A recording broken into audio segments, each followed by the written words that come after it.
할렐루야. 우리 좌우 앞에 있는 분들과 한번 이렇게 인사할까요? 성도님은 하나님 눈의 보배입니다.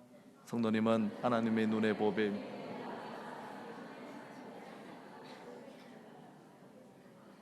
한 번만 더 인사할게요. 성도님은 충신의 보배입니다. 손을 이렇게 한번 모아보세요. 보배야. 네. 하나님께서 우리를 보배로 여기세요. 당연하죠. 독생자 예수를 십자가에 못 박아 죽이면서까지 우리를 사랑하셨고 우리를 자녀 삼으셨잖아요. 그러니까 하나님의 눈에 넣어도 아프지 않을 보배인 거죠. 그렇게 모인 보배들이 교회입니다. 그러니까 주님의 교회 충신의 우리 모든 성도들이, 특히 헌신 예배 드리는 여전도 회원들이 충신의 보배가 되어 하나님께 영광 돌리기를 축복합니다. 기독교는 기도교다라는 말이 있어요. 한번 좀 들어보셨죠? 이 말은 기도가 무엇인지 정확하게 표현한 내용입니다. 이보다 더 좋게 표현할 수는 없을 것 같아요. 사람은 이렇게 정의를 했는데, 그렇다면 하나님의 말씀도 기독교를 기도교라 말할 만큼 기도를 중요하게 여길까요? 어떻게 생각하세요? 제게 누군가 그렇게 물어본다면 물론이죠. 하나님의 말씀인 성경도 기도를 그렇게 중요하게 여깁니다. 증거가 있냐고요? 물론 있죠. 정말 그런지 한번 확인해 보죠. 하나님의 말씀인 이사야 56장 7절 말씀인데요, 들어보셔요. 내가 곧 그들을 나의 성산으로 인도하여 기도하는 내 집에서 그들을 기쁘게 할 것이며 그들의 번제와 희생을 나의 제단에서 기꺼이 받게 되리니 이는 내 집은 어떤 집이라고요? 그렇죠. 만민이 기도하는 집이라 그렇게 말씀하셨어요. 만민이 와서 기도하는 집이요, 그렇게 온 사람이 만민을 위해 기도하는 집입니다. 신약 성경은요 더 적극적으로 이 기도를 가르칩니다. 대표적인 말씀이 데살로니가전서 5장 17절 말씀이에요. 잘 알고 계시죠? 쉬지 말고. 너무 잘 아시네요. 성도님들 중에 이 말씀에 대한 약간의 오해가 있는 것 같아요. 24시간 365일 한 번도 쉬지 말고 기도하라, 이런 뜻으로 알고 있어요. 하지만 그 뜻은 아닙니다. 앞으로 삶을 살아가면서 네가 어떤 일을 만나든지 어떤 상황이 놓여 있든지 그때 기도를 쉬지 마라. 그 문제 가지고 기도해라. 그러면 하나님이 응답하신다. 그 이야기를 하는 거예요. 아무리 큰 문제, 큰 낙심이 찾아와도 그 문제가 하나님보다 크지 않거든요. 하나님보다 작은 거예요. 그래서 그 문제를 가지고 하나님 앞에 나오면 하나님이 그 기도를 들으시고 하나님께서 역사하시겠다, 그렇게 주신 약속이에요. 이렇게 보면 기독교는 기도교다, 맞는 말이죠. 할렐루야. 성경은 곳곳에서 이렇듯 기도를 가르칩니다. 성경에 보면 수많은 믿음의 사람, 기도의 사람이 나와요. 그들은 하나님 앞에 무릎을 꿇었고요, 실제로 하나님 앞에 간구하고 응답을 받았어요. 하나님께서는 그 기도를 사용하셔서 주님의 영광을 온 땅에 나타내셨습니다. 그 기도를 가르치는 성경이 많아요. 자, 그렇다면 기도 중에 기도의 대명사 하나를 꼽는다면 어떤 기도일까요? 맞죠. 주님의 기도입니다. 우리가 기도의 방법을 하나 배워야 한다면, 기도의 내용을 하나 담는다면 그 기도는 바로 주님께서 가르쳐 주신 주님의 기도입니다. 흔히 주기도문으로 알고 있죠. 오늘 헌신 예배 드리는 여전도의 회원 한 사람 한 사람들이 주님의 기도를 제대로 배우고 이 기도를 일상 삶 속에서 실천할 정말 충신의 보배가 되고, 하나님께서 충신교회를 통해 역사하실 때 그 통로로 우리 여전도의 기도가 사용되기를 축복합니다. 제가 오늘 주님의 기도를 중심으로 세 가지를 설교할 거예요. 첫째, 예수님께서 주님의 기도를 가르치신 배경을 먼저 살펴보고요. 두 번째, 예수님께서 가르치신 주님의 기도의 핵심이 무엇인지 볼 겁니다. 그리고 마지막으로 주님의 기도를 어떻게 우리가 실제로 사용할 수 있는지 기도의 실제 방법을 성경에서 배우고 난 다음 두 가지 예를 들고 오늘 설교의 결론을 맺겠습니다. 그럼 총 5가지가 되네요. 기냐고요? 아니에요. 길지 않아요. 네. 자, 오늘 주시는 하나님의 말씀을 내게 주시는 말씀으로 아멘하며 듣기를 축복합니다. 자, 본문 속으로 들어가 볼까요? 첫 번째, 예수님께서 주님의 기도를 가르치신 배경입니다. 주님의 기도가 나오는 것은 성경에 2군데예요. 마태복음 6장과 누가복음 11장입니다. 근데 주님께서 이 기도를 가르치신 배경은 달라요. 누가복음 11장에 보니까 예수님께서 한 곳에서 기도를 하시고 제자들에게 왔어요. 그때 제자들이 요청합니다. 주님, 요한이 자기 제자들에게 기도를 가르치는데 주님도 저희들에게 기도를 좀 가르쳐 주십시오. 그래? 좋다. 내가 너희들에게 기도를 가르쳐 주마. 이렇게 기도해라 하고 가르치신 것이 주님의 기도입니다. 하지만 마태복음 6장에서 주님께서 가르치신 기도의 배경은 좀 달라요. 먼저 마태복음 6장 5절 말씀을 보셔요. 너희는 기도할 때에 외식하는 자와 같이 하지 말라. 외식하는 자의 기도가 나옵니다. 이들이 좋아하는 기도가 보이시죠? 그들은 사람에게 보이려고 기도합니다. 그래서 어디를 찾아가나요? 회당에서 사람들이 오고 가는 큰 거리 오기에서 기도합니다. 그래서 사람들이 그 모습을 보고 너무 멋집니다. 그 기도의 모습 저도 닮고 싶네요. 칭찬을 받잖아요. 그걸로 끝이에요.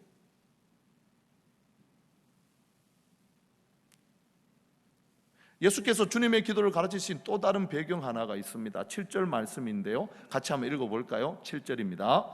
또 기도할 때 이방인과 같이 중언부언하지 말라. 그들은 말을 많이 하여야 들으실 줄. 예수님께서는 이방인의 기도가 잘못된 기도다. 그들의 기도는 중언부언을 한다. 의미 없는 말을 계속 반복적으로 하는 거예요. 주문을 외우는 겁니다. 그러니까 말을 많이 해요. 예수께서 단언합니다. 이건 기도가 아니야. 예수님께서 당시 잘못된 기도를 교정하고 바른 기도를 가르치기 위해 주님의 기도를 소개하셨어요. 자, 이것이 주님의 기도를 가르치신 배경입니다. 잊지 마셔요. 모두가 다 기도한다고 기도가 아니에요. 기도한다고 하나님이 다 들으시는 것도 아니에요. 분명한 잘못된 기도가 있어요. 사람들에게 보이기 위해서 직분 때문에, 아니면 이방인처럼 믿음 없이 뜻없이 주문을 외우듯이 기도한다. 하나님이 듣지 않으십니다. 이 사실을 잊지 마셔요. 자, 그리고 두 번째로 넘어갑니다. 두 번째, 예수님께서 가르치신 주님의 기도의 핵심입니다. 주님의 기도를 잘 알고 있고 또 예배 때마다 주님의 기도를 한 번씩 하실 거예요. 그러면 주님의 기도의 핵심이 무엇이죠? 제가 성도들에게 이렇게 여쭈어보면 잘 모르시더라고요. 제가 읽고 이 본문을 앞뒤 문맥을 따라 읽어봤는데요, 주님의 기도의 핵심은 아버지입니다. 아버지. 주님의 기도의 핵심이 무엇이라고요? 아버지예요. 아버지. 주님의 기도가 나오는 구절을 보셔요. 너희는 이렇게 기도하라. 우리말 성경에 보면 하늘에 계신 우리 아버지요, 이렇게 나와요. 근데 헬라 성경을 보니까 아버지라는 단어가 제일 먼저 나와요. 아버지요. 누가복음 11장에도 보셔요. 거기에도 제일 먼저 아버지가 나옵니다. 예수께서 주님의 기도를 가르치시는데 그 기도를 들으시는 하늘에 있는 하나님이 어떤 분이시냐? 우리 아버지가 되신다는 거예요. 이 사실을 잊지 마셔야 해요. 하나님이 우리 아버지신데, 그렇다면 그 아버지는 어떤 아버지일까요? 그 전에 한번 물어볼까요? 하나님이 우리 아버지이심을 믿으세요? 정말요? 우리끼리 하는 이야기지만 사실 솔직하게 얘기하셔야 됩니다. 정말 믿으세요? 좋아요. 그러면 그 아버지가 어떤 하나님이시죠? 예, 맞아요. 제 별명이 사오정입니다. 지나가는 소리를 잘 못 들어요. 큰 소리로 해주셔야 돼요. 제가 제자 훈련을 하면서 성도들에게 매번 모일 때마다 강조하는 것이 있습니다. 한번 저를 따라 해주시겠어요? 제자는 모든 답을 성경에서 찾는다. 제자는 모든 답을 성경의 문맥에서 찾는다. 제자가 어떤 사람이라고요? 모든 답을 성경에서 찾고 성경의 문맥에서 찾는 사람입니다. 갑자기 왜 뜬금없이 이 이야기를 하느냐고요? 주님의 기도에서 가르치는 하나님 아버지가 어떤 분인지를 알려면 주님의 기도를 가르치는 앞뒤 문맥에서 그 아버지를 알아야 합니다. 자, 6장 6절 말씀을 보셔요.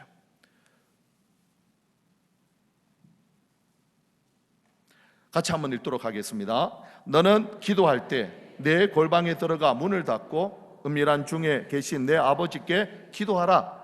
은밀한 중에 보시는 내 아버지께서, 자, 주님의 기도를 가르치는 앞에 문맥을 보니까 예수님이 하나님이 어떤 분으로 소개하느냐 보니까 보시는 아버지세요. 보시는, 기도하는 자를 보고 계시는 아버지세요. 여기 보다라는 단어는 알아차리다, 인지하다, 그러니까 하나님이 안다라는 거예요. 기도할 때 하나님을 향해 진짜 기도하는지 아니면 자기 의를 드러내고 외식하는 자와 같이 사람에게 보이려고 기도하는지 단번에 보시고 아시는 분이세요. 그래서 속일 수 없어요. 사람은 속을 수 있어요. 그렇지만 우리 마음을 감찰하시는 하나님은 속일 수 없다. 그 아버지 하나님을 또 예수님이 소개하시는데요, 8절 말씀도 보셔요. 그러므로 그들을 본받지 마라. 이방인의 기도예요.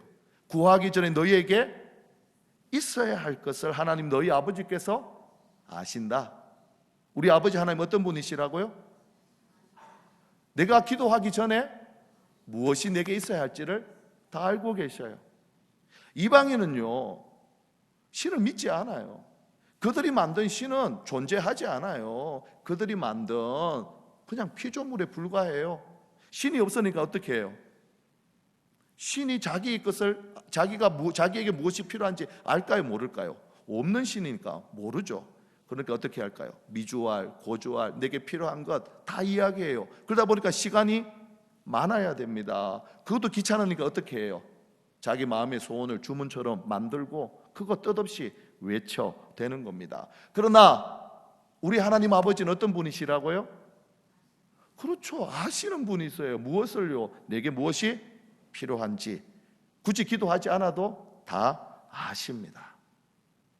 자, 여기서 한번 점프가 필요한데요, 점프해서 어디로 가볼까요? 마태복음 6장 31절 32절 말씀으로 한번 가보시죠. 그러므로 염려하여 이르기를 무엇을 먹을까? 무엇을 마실까? 무엇을 입을까? 하지 말라. 이는 다 이방인들이 구하는 것이라. 함께 읽습니다. 너희 하늘 아버지께서 이 모든 것이 너희에게 있어야 할 줄을 아시느니라. 좀 더 구체적으로 말하죠. 이방인들이 구하는 게 무엇이라고요? 먹을 것, 마실 것, 입을 겁니다. 그런데 우리 아버지 하나님은 그것이 있어야 할 줄을 다 아셔요. 할렐루야. 아실 뿐만 아니라 때에 맞게끔 주시는 분이십니다. 할렐루야. 아시네요. 그러면 이제 예배 끝마치고 가셔도 될 것 같아요.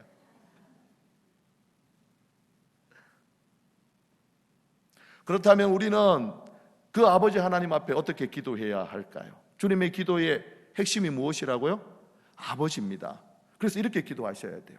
아버지의 이름이 거룩히 여김을 받고 아버지의 나라가 임하고 아버지의 뜻이 이루어지게 하옵소서. 아버지께서 주시는 일용할 양식, 아버지께서 나를 용서하신 것처럼 서로를 용서하게 하시고 그 아버지께서 나를 시험과 악에서 건져 주옵소서. 이렇게 기도하셔야 돼요. 헌신 예배를 드리는 여전도의 헌신 회원 모두가 이 주님의 기도를 따라 기도에 헌신하시길 축복합니다. 그럼 어떻게 기도해야 된다고요? 주님의 하나님 아버지의 이름이 충신교회를 통해서 거룩히 여김을 받고 아버지의 나라가 충신교회를 통해서 이루어지고 아버지의 뜻이 충신교회를 통해서 확장되게 하옵소서. 그렇게 기도하셔야 돼요. 남편을 위해서, 아내를 위해서, 자녀를 위해서 기도해야 하잖아요. 어떻게 기도하시겠어요? 아버지의 이름이 내 남편을 통해, 내 자녀를 통해서 거룩히 여김을 받으시고, 아버지의 나라가 남편과 자녀를 통해서 임하시고, 아버지의 뜻이 하늘에서 이루어진 것처럼 내 남편과 자녀를 통해서 이루어지게 하옵소서. 일용할 양식을 두고도 마찬가지예요. 먹는 것, 마시는 것, 입는 것, 여기만 국한된 게 아니잖아요. 오늘 하루를 살아갈 때 필요한 모든 그날에 필요한 은혜, 그 은혜를 간구하는 겁니다. 이렇게 기도하면 1분, 2분 만에 기도를 끝낼 수 있을까요? 무엇을 위해서 기도해야 될지 모르겠습니다, 목사님. 그렇게 말할 수 있을까요? 없어요. 왜 주님의 기도가 기도 중에 기도요, 기도의 핵심인지 이제 조금 아시겠죠? 자, 여기서 주님의 기도의 핵심 한 가지를 더 한번 알아보죠. 주님의 기도는 두 가지의 방향이 있습니다. 하나는 하나님을 향해, 하나는 사람을 향해 기도하는 거예요. 이 두 개를 모았어요. 쫙 압축해서 이것을 뽑아내면 무엇이 나올까요? 마태복음 6장 33절 말씀이 나와요. 그런즉 너희는 먼저 그의 나라와 그의 의를 구하라. 그리하면 이 모든 것을 더하시리라. 아버지께서 의로 통치하시는 나라를 구하면 이 모든 것, 먹을 것, 마실 것, 입을 것 다 하시는 아버지께서 더해 주시겠다. 그렇게 약속을 하셨어요. 할렐루야. 자, 주님의 기도의 핵심은 아버지세요. 보시고 아시는 아버지세요. 무엇이 필요할지 우리가 기도하기 전에 아셔서 때에 맞게끔 우리 모든 것을 채워 주십니다. 그렇게 이제 우리의 기도의 내용이 달라져야 해요. 기도의 방향이 이제부터 바뀌어야 합니다. 아버지의 영광, 아버지의 나라, 아버지의 뜻을 찾고 구하면 아버지께서 우리의 삶에 필요한 모든 것을 그때마다 더해 주십니다. 이러한 기도에 헌신하는 요전대 회원들이 되기를 축복합니다. 자, 마지막 세 번째로 넘어가죠. 빨리 가죠. 네. 세 번째, 예수님께서 가르치신 주님의 기도 실제 방법입니다. 자, 좋아요. 그러면 이 기도를 어떻게 해야 할까요? 그 실제 방법이 바로 마태복음 7장 7절 8절에 나옵니다. 마태복음 7장 7절 8절 말씀을 같이 한번 읽을까요? 함께 읽습니다. 구하라 그리하면 너에게 주실, 찾으라 그리하면 찾아낼 것이요, 문을 두드리라 그리하면 너희에게 열릴 것이니 구하는 이마다 받을 것이요, 찾는 이 찾아낼 것이요, 두드리는 이에게 열릴 것이니. 할렐루야. 사랑하는 성도 여러분, 지금까지 이 기도를 어떻게 알고 계셨어요? 내가 가지고 있는 기도 제목, 그 기도 제목 가지고 하나님 앞에 가서 구하고 찾고 두드리면, 간절히 기도하면, 매일 기도하면 하나님 응답하신다. 대부분 이렇게 아셨을 것 같아요. 근데 그 기도의 내용이 대부분 뭐예요? 먹을 것, 마실 것, 입을 것으로 대표되는 우리에게 필요한 거 아닌가요? 예수님께서 좀 전에 말씀하셨잖아요. 그 이방인이 구하는 거야. 너희는 먼저 그의 나라와 그의 의를 구하라는 거예요. 무엇을 구하고 무엇을 찾고 무엇을 두드려야 한다고요? 하나님의 나라와 하나님의 의, 아버지의 영광, 아버지의 나라, 아버지의 뜻을 구하고 찾고 두드리면 하나님 아버지께서 우리에게 필요한 것을 주세요. 그래서 이어지는 구절에 보면 예를 하나 들잖아요. 얘야, 이리 와봐라. 아무리 악한 자라도 아비가 되어봐라. 자식이 빵을 달라 하는데 돌을 주는 그런 부모는 없다. 생선이 먹고 싶어요, 아버지. 근데 그 생선 대신 뱀을 하나 잡아서 주며 얘 딱 먹어라, 그렇게 말하는 부모는 없어요. 악한 사람이라도 아비가 되면 이렇게 좋은 것을 자녀에게 주는데, 하물며 하늘에 계신 너희 아버지께서 아버지의 영광과 나라와 뜻을 구하는 자에게 좋은 것을 주시지 않겠느냐. 할렐루야. 주님의 기도의 마지막 결론입니다. 그래서 주님의 기도가 기도 중에 기도요, 기도의 대명사입니다. 예배 마지막 축도 대신에 주님의 기도를 하는 게 아니에요.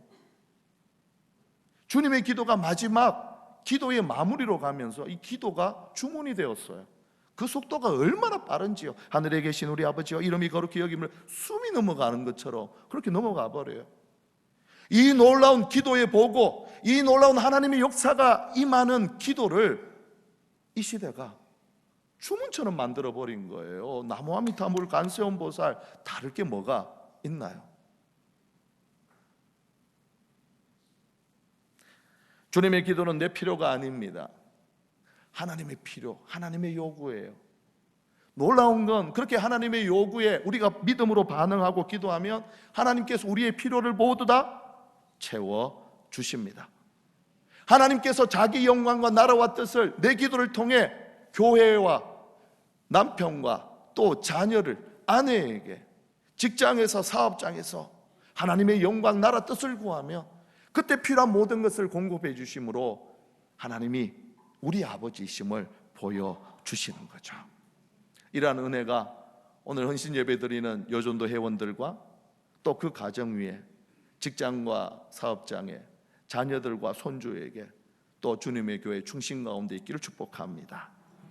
이제 예를 하나 드리려고 하는데요, 이 예를 들기 위해서는 여러분의 도움이 좀 필요합니다. 아버지께서 내 모든 걸 보시고 아신다, 그리고 내게 필요한 것을 무엇인지 아신다, 이거 믿으시죠? 그러면 어떤 복을 받는지 제가 구약의 한 사람을 들어서 여러분에게 좀 설명을 할게요. 그렇게 설명을 할 때는 벌써 나왔네요. 깃발이 5개 필요합니다. 깃발이 몇 개 필요하다고요? 5개. 이 5개를 통해서 모든 것을 보시고 아시는 아버지께서 때에 맞게끔 주시는, 좋은 것 주시는 은혜를 제가 설명해 볼게요. 그 사람은 바로 아브라함입니다. 아브라함.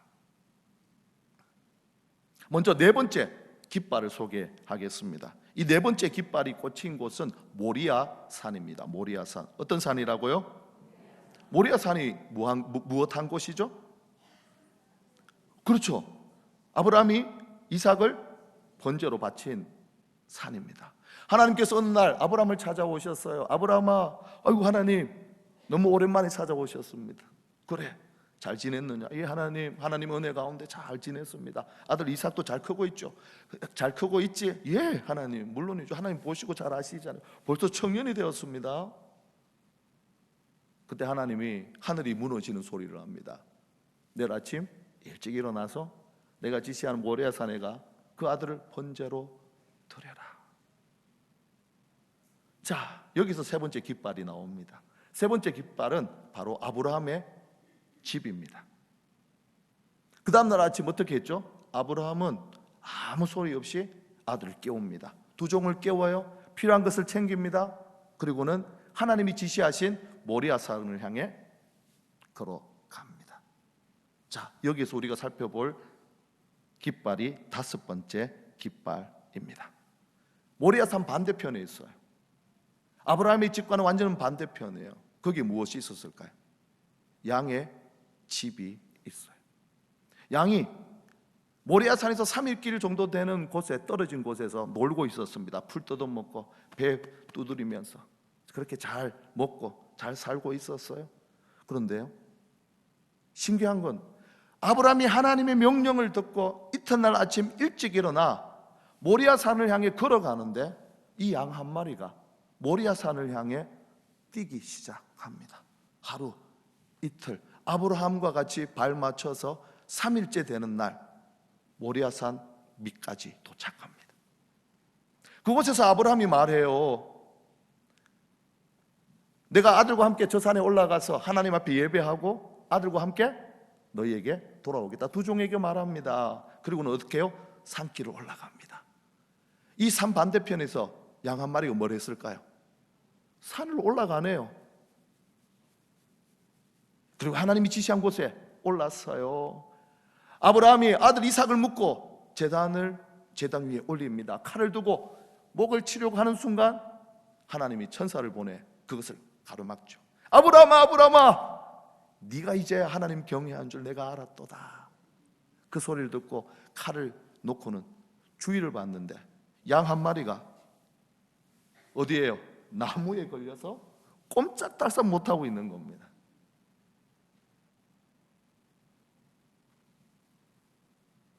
아브라함은 그 양을 번제물로 삼아 하나님 앞에 예배했습니다. 그리고는 그 땅 이름을 짓죠. 무엇이라고 지었을까요? 여호와 이레. 하나님께서 보신다, 하나님께서 아신다. 그래서 하나님이 예비하셨다. 할렐루야. 자, 여기에서 퀴즈를 하나 낼까요? 아브라함은 하나님의 그 명령을 듣고 이른 아침 갈등하지 않고 모리아산을 향해 갔습니다. 저는 그렇게 해석을 해요. 갈등하거나 아들 두렵거나, 저는 그렇게 보지 않아요. 이유가 있어요. 그가 로마서에서 한 말이 있잖아요. 아브라함이 만났던 하나님, 아브라함이 믿었던 하나님, 그 하나님 어떤 하나님이시죠? 전능하신 하나님이십니다. 죽은 자 살리시고 없는 것 있는 것처럼 부르시는 하나님입니다. 할렐루야. 그렇다면 아브라함은 언제 전능하신 하나님을 만났고 그 하나님의 은혜를 체험했을까요? 두 번째 깃발이에요. 창세기 17장입니다. 하나님께서 창세기 17장에 아브라함을 찾아오셨어요. 그의 나이 99세. 그리고는 말씀하셨어요. 나는 전능한 하나님이다. 너는 내 앞에서 행하여 완전하라. 그리고는 아브라함에게 이야기를 하세요. 아브라함아, 내가 너에게 아들을 하나 주마. 아브라함이 웃어요. 이 웃음이 좋아서 웃는 웃음일까요? 비웃음일까요? 비웃음입니다. 어떻게 하셨어요? 아이고 하나님, 내 나이가 99세입니다. 내 아내 나이가 89세예요. 아들을 낳을 수 없습니다. 죽은 몸이잖아요. 사라도 장막 뒤에서 그 이야기를 듣고 피식 웃었어요. 비웃은 거예요. 근데 하나님은요, 죽은 아브라함의 몸을 살리셨어요. 폐에 아들이 없는데 하나님이 부르셨어요. 있는 것처럼요. 그랬더니만 죽은 몸이 살아났습니다. 살아나 아이들을 잉태했고 정말 1년 만에 아들 이삭을 낳았습니다. 이삭의 이름이 무엇이죠? 웃음이에요. 비웃음일까요? 아니에요. 기쁨의 웃음입니다. 하하하하! 하나님이 주신 은혜예요. 전능하신 하나님이에요. 이때 아브라함이 체험한 겁니다. 아브라함이 그렇게 아들 이삭을 드릴 때까지 약 짧게 보는 학자는 13년, 길게 보는 학자는 한 22년까지 보는 학자도 있어요. 이 기간 동안 아브라함의 믿음이 어떻게 될까요?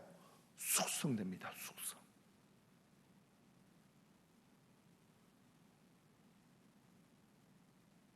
그리고 그 기간 동안 아브라함은 틈이 날 때마다 아들 이삭에게 말했을 겁니다. 아들아, 너는 하나님이 주신 선물이야. 죽은 아빠와 엄마의 몸을 살려 전능하신 능력으로 주신 선물이야. 아브라함이 그 얘기를 하지 않았을까요? 이삭은 그 이야기를 듣고 아버지와 함께 모리아산을 향해 걸어갔고, 아버지가 묻고 칼을 들고 자신을 제단 위에 쌓아도 순종하며 기다렸습니다. 왜요? 전능하신 하나님, 죽은 자 살리시고 없는 것 있는 것처럼 부르시는 그 하나님을 만날 찬스니까요. 귀로만 들었던 하나님을 정말 눈으로 보고 체험할 수 있는 기회니까요. 저는 그렇게 이삭이 믿음을 가졌다고 생각을 해요. 자, 그렇다면 마지막 첫 번째 깃발이 있는데 이게 좀 궁금하실 거예요. 왜 하나님은 아브라함에게, 그것도 99세에 나타나서 아들을 주시겠다고 약속하셨을까요? 왜 아들을 주셨을까요? 그 이유는 바로 첫 번째 깃발인데요, 창세기 12장입니다. 하나님께서 창세기 12장에서 아브라함을 만나서 아브라함을 부르세요. 아브라함아, 아브라함아. 그리고 세 가지를 약속하시죠. 기억하시나요? 뭘 약속하셨죠? 땅, 아들, 복이에요. 복. 그리고 내가 지시한 땅에 가라. 아브라함은 그 말씀을 믿고 떠났습니다. 하나님이 왜 아브라함의 99세 때에 나타나서 아들을 주셨느냐고요? 이 약속 지키려고요. 하나님이 일하시는 방법은요, 언약입니다. 약속이에요. 하나님이 일하시는 통로가 말씀이고 약속이에요. 이 관점으로 창세기부터 요한계시록을 보세요. 다 똑같아요. 첫사람 아담이 범죄했잖아요. 범죄한 아담에게 하나님께서 징계하시면서 약속 하나를 주십니다. 창세기 3장 15절이에요. 여자의 후손의 이야기를 하시죠. 그리고 그 여자의 후손이 오면 뱃머리를, 대가리를 어떻게 해요? 사망하게 할 거다. 정말 갈라디아 4장 4절에 보니까요, 때가 참에 예수께서 어디에서 나셨다고요? 여자에게서 나셨어요. 이렇게 하나님은 약속하시고 그 약속을 이루시는 분이세요. 그래서 전능하신 분이십니다. 죽은 자 살리시는 분이세요. 없는 것 있는 것처럼 부르십니다. 그 하나님이 바로 우리의 아버지가 되셔요. 우리를 보셔요. 아셔요. 우리에게 무엇이 있어야 하는지 안단 말이에요. 그러니까 너희는 너희의 필요를 이방인처럼 구하지 말고 기도할 때마다 먼저 간구할 것은 나의 영광이야, 나의 나라야, 나의 뜻이야. 나의 영광과 나라와 뜻을 너희 가정에 이루어지기를, 직장과 사업장에 이루어지기를, 자녀와 손주에게 이루어지기를, 조국 대한민국에 이루어지기를, 그리고 주님의 교회 충신에 이루어지기를 기도해 보아라. 그러면 내가 아브라함에게 이레의 하나님으로 나타났던 것처럼 너희에게도 주마. 이 은혜가 있길 축복합니다. 마지막으로 주님의 교회 산소울과 죄송합니다. 주님의 기도와 관련된 제 이야기를 잠깐 하나 소개하고 여러분에게 설교의 결론을 맺도록 하겠습니다. 저와 관련된 이야기는 아니고요, 저희 아들과 관련된 이야기입니다. 제게 아들이 2명 있습니다. 지금 한 명은 첫째는 군에 가 있고요, 둘째 이야기인데요, 이 아이가 고등학교 때 럭비를 했습니다. 럭비. 양정고등학교에서 양정중학교 3학년 럭비하고 고등학교 3년을 럭비를 했는데요, 이 아이가 그 당시에 갖고 있었던 꿈이 서울대학교 체육학과에 들어가는 것이었어요. 그래서 럭비도 열심히 하고 공부도 어느 정도 하고 그랬습니다. 럭비 하는 아이들에게 제일 중요할 때가 언제냐 하면 고3 그리고 3월 달입니다. 이때 럭비 시합에서는 제일 중요한 대회를 3월 달에 열거든요. 이 아이가 고3이 되었을 때 3월 시합을 앞두고 2월 달에 연습 경기를 했어요. 연습 경기를 하다가 무릎을 다쳤네. 인대가 끊어진 거예요. 병원에 가서 진단을 받아보니까 수술을 하고 6개월을 걸을 수 없다, 재활 훈련을 해야 한다. 그때 마침 저는 선교를 가 있었어요. 전화가 왔는데 다쳤다 하길래 가볍게 다친 줄 알았어요. 귀국해서 병원에 입원해 있는 걸 가보니까 눈물이 왈칵 쏟아지더라고요. 저도 울고 그놈도 울고. 그때 이 아이가 하나님 앞에 무릎을 꿇고 기도한 내용이 있습니다. 회개 기도를 한 거예요. 하나님 잘못했습니다. 제가 운동한다고 하나님 잃어버리고 하나님께 예배하는 것도 등한시했는 거 죄송합니다. 이렇게 기도했대요. 그러니까 또 제 마음이 더 아픈 거예요. 그리고 재활을 했는데 얼마나 열심히 했는지 4개월 만에 운동장에 복귀를 했습니다. 근데요, 대학에 들어가기 위한 시합 경기는 이미 다 끝이 나버렸어요. 그리고는 그때 전국체전에 양정고등학교가 서울 대표로 참여를 했습니다. 대학하고는 상관이 없는. 근데 그곳에서요, 이 아이가 골을 2골 넣으면서 양정 우승의 주역이 되었습니다. 너무 감사하죠. 자, 그리고 수능 날이 가까워 왔습니다. 이제 수능으로 시험 쳐서 이제 서울대학교 가겠다 마음을 먹었죠. 그때 이 아이가 시험 치기 직전에 기도하면서 마음의 감동을 받은 말씀이 마태복음 7장 7절 8절이에요. 구하라, 찾으라, 두드리라, 그럼 주시겠다. 이 아이가 너무 크게 감동을 받아서 하나님이 시험 잘 치게 해서 서울대에 가겠구나 마음을 먹은 겁니다. 그리고 집사람이 아이에게, 야 아들아, 너가 아빠가 총신대학 신학대학원에 2번 떨어지고 사수를 했는데 그때 사수하기 전에 하나님께 이 말씀 받고 기도해서 들어갔단다. 이 이야기를 평소에 했던 거예요. 그래서 이 아이가 기도하다가 이 말씀이 또 오른 것 같아요. 그래서 마음의 뜨거움을 가지고 하나님 앞에 기도했습니다. 시험을 쳤어요. 그리고 그 운동선수 특기생은 결과가 그 다음날 이틀 안에 나더라고요. 어떻게 되었을까요? 떨어졌습니다. 떨어졌어요. 합격이 아니에요. 그리고는 아이가 3일 동안 알아 눕습니다. 하나님 이게 뭡니까? 엄마 이게 뭐야? 하고 3일 동안 알아 누웠어요. 그리고 엄마한테 와서 엄마 왜 하나님은 나의 기도를 들어주지 않지? 나는 분명히 하나님께서 그 말씀을 내게 주셨다고 믿었는데. 이때 집사람이 하나님 주신 지혜가 생긴 거예요. 야 아들, 그것만 보지 말고 그 다음에 이어지는 말씀을 봐라. 하나님 아버지잖아. 아들이 달라 하는데 빵을 주지 돌을 주지 않는다. 생선을 주지 뱀을 주지 않는다. 하나님이 너에게 서울대가 생선이었다면 주셨을 거야. 뱀이니까 주지 않았지. 그게 빵이었으면 주셨을 거야. 근데 돌이니까 주지 않았어. 놀라면 이 아이가 이 말을 듣고 그 자리를 벌떡 일어납니다. 맞네? 하나님이 내게 빵이고 돌이고 잘 아시니까 서울대가 빵이 아니고 돌이니까 안 주셨네 하고 그 자리를 벌떡 일어났어요. 그리고는 그때부터 다시 공부를 시작했습니다. 그리고는 하나님 보시기에 좋은 빵과 좋은 생선을 이 아이에게 주셨어요. 그래서 지난 8월에 칼빈 대학에, 미국에 있는 칼빈 대학교를 들어갔습니다. 신학을 하는 건 아니에요. 그 학교에 이 물리 치료를, 운동 치료를 하는 공부가 있습니다. 하나님께서 한 1년 반 동안 공부하게 하시고 지혜 주셔서 아버지가 너에게 주는 선물이야 하고 이 아이에게 좋은 거 주셨어요. 하나님 살아계십니다. 하나님 우리 아버지세요. 우리를 보시고 아신다니까요. 내가 미주알 고주알 기도하지 않아도 무엇이 필요한지 다 아신단 말이에요. 그리고 주님을 통해 우리에게 부탁하셨어요. 얘들아, 나의 영광을 너희 가정에, 직장에, 사업장에, 자녀의 교회를 위해 기도하렴.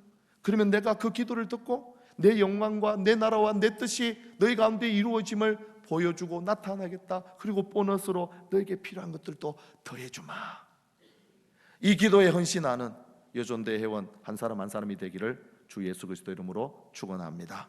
또 오늘 함께 예배하는 모두에게 이 기도의 헌신이 있기를 축복합니다.